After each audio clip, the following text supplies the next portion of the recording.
वन्दे ब्रह्मपुराधिपं श्रीसहजानन्दं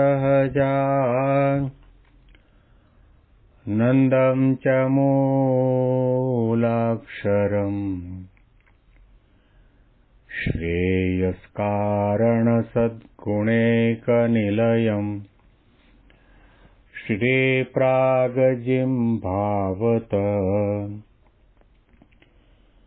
ब्रह्मोपासनधारकं गुरुहरिं यज्ञं तथा योगिनं प्रीत्येवं प्रमुखं महन्तमनिशं श्रीजीस्वरूपं मुदा। મહિમાનો મહિમા પ્રવચન માળામાં આજે 3 ઓગસ્ટ 2025 રવિવારના દિવસે તમામ સંતો હરિભક્તોને મારા સાષ્ટાંગ પ્રણામ. જય સ્વામિનારાયણ. હેપી વચનામૃત દ્વિશતાબ્દી મહોત્સવ. હેપી પ્રમુખ સ્વામી મહારાજ શતાબ્દી મહોત્સવ. ચાતુર્માસમાં શ્રાવણ મહિનો ચાલી રહ્યો છે. શ્રીજી મહારાજની શિક્ષાપત્રીમાં કરેલી આજ્ઞા પ્રમાણે શ્રાવણ મહિનામાં કે ચાતુર્માસની અંદર વિશેષે કરીને કથા કરવી અને સાંભળવી, દંડવત કરવા, શાસ્ત્ર પઠન કરવું, પ્રદક્ષિણા કરવી, માળા કરવી, સ્તુતિ પ્રાર્થના કરવી, આવો મહારાજનો આદેશ છે. અને આપણા સૌના ઉપર મહારાજની અને ગુરુહરિની કેટલી મોટી કૃપા કહેવાય કે સવારમાં દરરોજ આપણને મહિમાનો મહિમા પ્રવચન માળામાં પ્રવચન કરવાનો લાભ મળે અને પ્રવચન સાંભળવાનો પણ લાભ મળે. ગઢડા અંત્યનું 26મું વચનામૃત આપણે વાંચી રહ્યા છીએ, સાંભળી રહ્યા છીએ. ભગવાનની પેઠે સેવા કરવા યોગ્ય એવા જે સંત કેવા હોય એના લક્ષણો મહારાજ કૃપા કરીને સામે બેઠેલા સંતો હરિભક્તોને બતાવી રહ્યા છે. પછી શ્રીજી મહારાજે એમ વાર્તા કરી છે, ભગવાનની પેઠે સેવા કરવા યોગ્ય એવા જે સંત તે કેવા હોય તો ઇન્દ્રિયો અંતઃકરણાદિક જે માયાના ગુણ તેની જે ક્રિયા તેને પોતે દાબીને વર્તે, પણ એની ક્રિયાએ કરીને પોતે દબાય નહીં અને ભગવાન સંબંધી ક્રિયાને જ કરે. ભગવાનની પેઠે સેવા કરવા યોગ્ય એવા જે સંત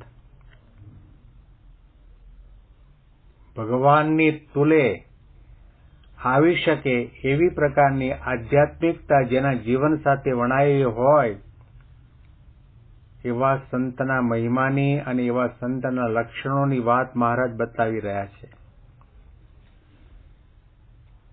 પ્રકૃતિ પુરુષ સુધી જીવ પ્રાણી માત્ર ઇન્દ્રિયારામ છે. ખાતા પીતા હરતા ફરતા નાતા ધોતા દરેક ક્રિયાની અંદર ઇન્દ્રિયોને લાડ લડાવવા માટેના જ પ્રયત્ન અને એના સંકલ્પ વિકલ્પ આવે છે. આત્મારામ માયા પરનું તત્વ છે. ગુણાતિ સંત અનાદિ અક્ષર બ્રહ્મ એ માયા પરનું તત્વ છે. એ ક્યારેય પણ ઇન્દ્રિયોના લાડ લડાવવાનો સંકલ્પ કરતા નથી. ઇન્દ્રિયો અને અંતઃકરણની માયા સંબંધી જે ક્રિયા છે એને પોતેને દાબીને વર્તે છે. કહેવું હોય તો કહી શકાય કે એને માયા સંબંધી, સંસાર સંબંધી, પંચવિષય સંબંધી એક ક્ષણના માટે પણ સંકલ્પ જાગતો નથી.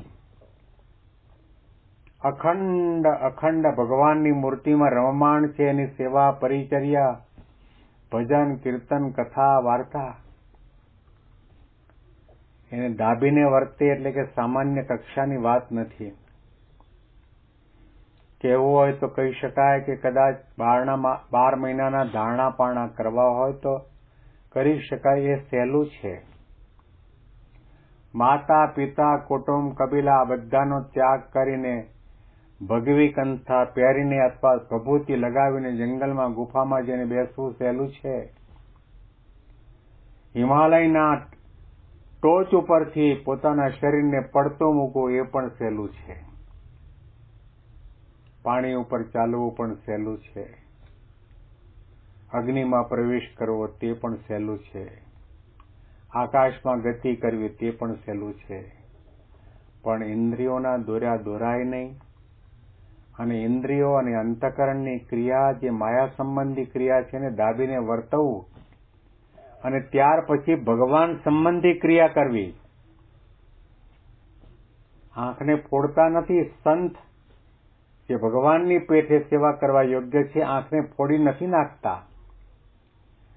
કાનમાં મોટા મોટા રૂના ડટ્ટા ઘાલીને કંઈ સાંભળવું જ નહીં એવી રીતે નથી બેસતા. આંખ છે જુએ છે, કાન છે સાંભળે છે, વાણી છે બોલે છે, હાથ પગ પોતપોતાની ક્રિયા કરે છે, પણ એ બધી ક્રિયા ભગવાન સંબંધી ક્રિયા કરે છે. આપણને જોવામાં આનંદ આવે છે, પદાર્થનો આનંદ આવે છે.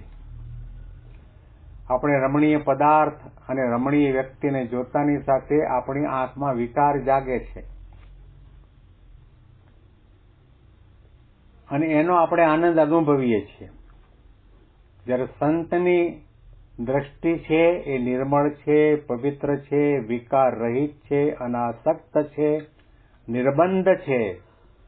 ગમે તેવા રમણીય પંચ વિષયો એમની સામે આવીને ઉભા રહે તો પણ એક ક્ષણના માટે પણ એમનું મન ત્યાં લીપાતું નથી, આસક્ત થતું જ નથી, એ વિચાર જ નથી આવતો. કારણ કે ભગવાન સંબંધી ક્રિયા કરે છે, એમના માટે ભગવાન સર્વસ્વ છે. ભગવાન પુરુષોત્તમ નારાયણના દર્શન, એની સેવા, એનું ભજન કીર્તન, એની આગળ અનંત કોટી બ્રહ્માંડના વિશેષોને ભેગા કરીને વારી ફેરી નાખી દઈએ તો પણ એના કોટીના ભાગમાં પણ ના આવે. આવી પ્રકારનો દ્રઢ મહિમા અને સમજણ આ સંતની પાસે છે. આટલી આધ્યાત્મિકતા વર્યા પછી પણ ક્યારેય પણ એક ક્ષણના માટે એવો વિચાર નથી થતો કે હું મોટો છું. અહમ બ્રહ્માસ્મિ બોલવાવાળા દુનિયામાં ઘણા મળશે, પરંતુ બ્રહ્મ સ્વરૂપે વર્તતા હોવા છતાં પણ પરબ્રહ્મ પુરુષોત્તમ નારાયણના આદિ અનાદિ કાળથી અખંડ દાસ ભાવે સેવા ભક્તિ ઉપાસના કરે છે. ભગવાન પુરુષોત્તમ નારાયણની આગળ હું કંઈ જ નથી. કેટલું કાર્ય આ લોકની અંદર કરવા છતાં પણ આ બધું મહારાજની કૃપાથી, યોગી બાપા અને શાસ્ત્રીજી મહારાજના આશીર્વાદથી થાય છે. બાકી મારાથી તો શેકેલો પાપડ પણ ભાંગી શકાય તેવું નથી. આ શબ્દો છે પ્રમુખ સ્વામી મહારાજના. કેવા અદ્ભુત અલૌકિક કાર્ય કર્યા છે. લાખો ઘરોમાં પધરામણી કરી, લાખો લોકોને વ્યસન અને સ્વભાવથી મુક્ત કર્યા, લાખો લોકોના હાથમાં ભગવાન સ્વામિનારાયણની માળા, ગળામાં કંઠી ધારણ કરાવી, તિલક ચાંદલા સહિતની પૂજા કરતા કર્યા, વ્યસનોનો ત્યાગ કરાયો. કેટલાને મોટી મોટી ડિગ્રી અને મોટો પગાર હોવા છતાં પણ પરદેશની ભૂમિના યુવાનોને સંસારના વિશેષકોનો ત્યાગ કરીને ભગવી કંઠા પહેરાવી છે, સાધુ બનાવ્યા. કેટલું મોટું કાર્ય કર્યું. ભારતના મહાન વૈજ્ઞાનિક, જ્ઞાતિએ મુસ્લિમ એવા રાષ્ટ્રપતિ અબ્દુલ કલામને પણ પોતાના શિષ્ય બનાવ્યા. મોટા ધુરંધરો પણ સ્વામી બાપાના ચરણમાં મસ્તક ઝુકાવે, એક ક્ષણના માટે પણ એમનું મનમાં અભિમાન નથી થયું. બધું ભગવાનને લઈને છે. એક રતિબિન એક રતિકો, જે કંઈ છે એ ભગવાનને લઈને છે. ભગવાન રાખ્યા છે એટલા માટે આ સૌ કોઈ અહીંયા આકર્ષાય છે. બાકી હું તો કંઈ જ નથી, કંઈ જ નથી, કંઈ જ નથી.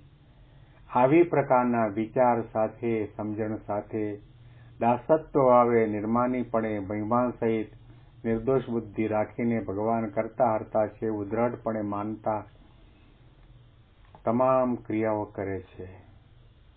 ઇન્દ્રિયારામ તો દુનિયા આખી છે, પણ આત્મારામ, પરમાત્માનો આનંદ લૂંટવાવાળા અને લૂંટીને બીજાને આપવાવાળા સંત વિભૂતિ, આવા ગુણાતી સંત છે. આના અનુસંધાનમાં વિશેષ વાતો આપણે આવતીકાલના પ્રવચનમાં સાંભળીશું. તમામ સંતો હરિભક્તોને મારા સાષ્ટાંગ પ્રણામ. જય સ્વામિનારાયણ.